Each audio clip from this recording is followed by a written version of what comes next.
There's like cops out here all over the place right now, especially with this the protest that's going on. Okay, it's gone now. Hello and welcome to the Typical College Guy. My name is Trinidad Sanchez, and today I'm going to be talking about how to maximize your college experience during your time at college. If you're new to this channel, make sure you hit that subscribe button so this way you can stay up to date with all the newest college content that I have to release, some of my vlogs that I'll be creating, and some of the music content that I'll be releasing in the future. So as I mentioned before, some of these tips that I'm going to be sharing with you today are things that I've learned over my community college experience because I haven't transferred into a four-year institution, but still, these are college tips that are going to benefit you during your time at college, so that way you guys can get the best experience starting off with the right foot forward. So just a little bit of background, I actually just graduated class of 2020 from Mission College. Shout out Saints. And I'm actually transferring to San Jose State University where I'm pursuing my business degree in human resources. So without further ado, let's go ahead and get into it. One of the best tips that I have to recommend out there, and honestly I haven't seen a lot of people put it out, but research your professors in advance. And what I mean by this is that a lot of students, when they come into college, sometimes, honestly, I hate to say it, they wait till last minute, and then they have a hard time getting their classes, or they get a teacher that really is new to the curriculum, so they haven't really learned their teaching style, unfortunately. So this makes it really hard for you as a student. So after that spring or fall semester catalog comes out, you're going to want to grab that PDF, you're going to want to grab that notebook, you're going to want to open it up, research your professors, maybe get some recommendations from some friends, and then jump on that Rate My Professor, and then look through that to see what other people are saying about that professor, so that way you can have a better advantage on getting the best teacher or professor for the incoming semester. A little bit of a tip, a general rule of thumb for me on my personal experience, I've never taken a professor, well I did once, and that's when I learned my lesson. I never taken a professor that gives less than a 3 out of 5 because I did that, and boy was I in for a ride, because I took that professor and then it ended up having a really drawback on me. I ended up reading all the chapters, I ended up doing all the modules, but everything that I've learned and the notes that I've taken was not on the exam. To be honest, I'm a pretty good student. I make sure that I study, I make sure that I'm on top of my game, I try my best to prioritize my time, but just a general rule of thumb, don't take anybody less than 3 out of 5. The minute you do that, you're kind of putting yourself up for a hard time. Tip number 2, be involved in clubs, fraternities, sororities, or in your community. So I honestly wasn't involved the first time I entered college at any clubs or any organizations because I dropped out, which I'll probably save for another video that I could tell you guys, so that way you guys don't make the same mistakes that I did. Yeah. But you want to be involved in clubs, organizations, sororities, fraternities, whatever it is that you get into, because the thing is that at the end of the day, it builds upon your leadership, your networking opportunities, and you make those connections and you have an easier time navigating your college experience because you have these support groups that help you. During my time, when I was at Mission College, I was able to create a GSA club, which stood for Gender and Sexuality Alliance Club, and that was a club that I created for LGBTQIA students, basically to promote awareness and to create a safe, inclusive space for us to talk about LGBTQ plus affairs and having that support network. And the reason why I created it was because during my time at Mission College, I noticed that there wasn't really an LGBTQ space for students to have these conversations. So I said, hey, let's create this. This is something that we need here.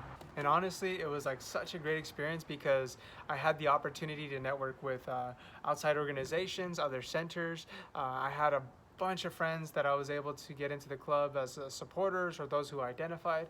It was such an awesome experience.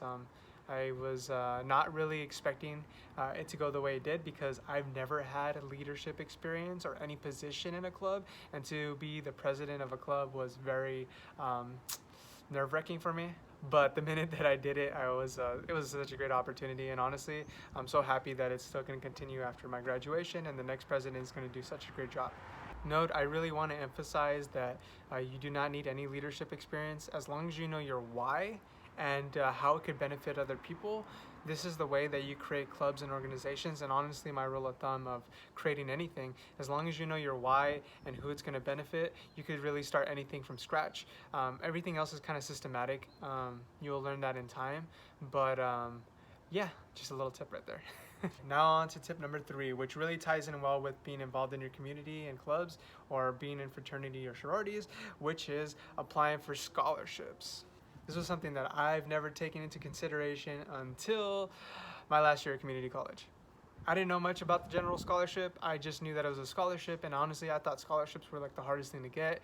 Like, I thought that you had to have like a 3.5 or a 4.0, amazing scholar student, all these things, these, you know, honestly like top of the chain kind of thing. But my friend told me to apply for the general scholarship, and to my surprise, I was surprised because I actually won a couple. Scholarships is really for anybody. You don't have to have a scholarly GPA as long as you show your commitment and your involvement in the community, things that you do, being a leader inside and outside the classroom, you have the opportunity to win these scholarships. Some of these scholarships are your general scholarship for your community college or your university. These are usually released at different times, so you want to check your college's website or ask when the general scholarship is released. Another website is Fastwebs, which I'll put in the description below. They give a couple of scholarships online. I personally haven't won any from there. I have used it before, actually this last semester, so I'm still waiting to hear back. If I get them, I'll let you guys know. That way you guys could check it out. Another application that I recommend is Myscholly. I am not sponsored from Myscholly, but if y'all want to sponsor me, hit me up. But I ended up getting the application. I paid for it. It actually really helped me a lot. I was able to use the application to kind of separate the scholarships and kind of look at them, seeing all the different opportunities that are out there. So I highly recommend that application if you guys want to do it. Note that it is, I believe, a $7.99 a month charge, or you can get the annual for like 59 bucks or 50 bucks. I'll link it below, or I'll put it somewhere in the corner here so that way you guys can see it. But definitely a great application. I highly recommend to check that out if you have the opportunity. Another thing I want to mention too is that when you're applying for these scholarships, make sure that you keep all of your scholarships, like the ones that you're applying for. Like, let's say one is a scholarship about showing your commitment towards your community and having at least a 2.5 or above GPA. Well, whatever you created that scholarship for can maybe work for different scholarships that are out there. So that way when you save them, you could kind of redraft and recreate the scholarship in a different form and then submit it to these external scholarships, so it saves you time and you can possibly win some extra funds. Last thing that I recommend is don't feel intimidated by some of the requirements, because you know what? You never know. People might not apply to those scholarships and you'll have the opportunity to win it, because guess what? You were the one that applied for it. So you just won a free scholarship, baby. Right there. So tip number 4, support programs. So you probably heard of these from a friend, a family member, or in your community college or university, but these are programs you want to definitely take advantage of during your time at college. These are programs that are going to help create community for you, so that way you're surrounded by students that are like-minded, trying to pursue their academics. And not only that, but you're also going to have counselors that are readily available for you if they offer them in the program to help you, create a roadmap for you when you're attending your university or your community college, so that it's a lot easier for you to get these classes done and making sure that you're doing everything correctly, so you're not wasting time and saving a lot of money in the long run. This is helpful because a lot of these programs give you different resources. Personally, for mine that I was in, which was TRIO, gave us opportunities like they had an individual counselor who I was able to connect with. They had printing services where I was able to come in and print out my homework for free instead of having to pay or use the one at home. I also had the opportunity to connect with a math tutor who helped me with my business calculus, or sometimes in my other classes. We have a peer mentor, etc. There's a lot of different resources that are out there. As I mentioned, each program offers different ones, but you got to check them out and see which opportunities are there for you. So some of these programs that were at my college that might have the same name or may differ: TRIO, EOPS or EOP, CalWorks, honors program, Puente program, many different programs out there. If you want to find out which ones are there for you, go to your general counseling department, connect with a counselor, and let them know, hey, I'm interested in joining a support program. Can you let me know what programs are out there for students, so that way I could join one? And they'll happily let you know and hopefully find you one that'll best suit you. Tip number 5, the career fair. Like, super important.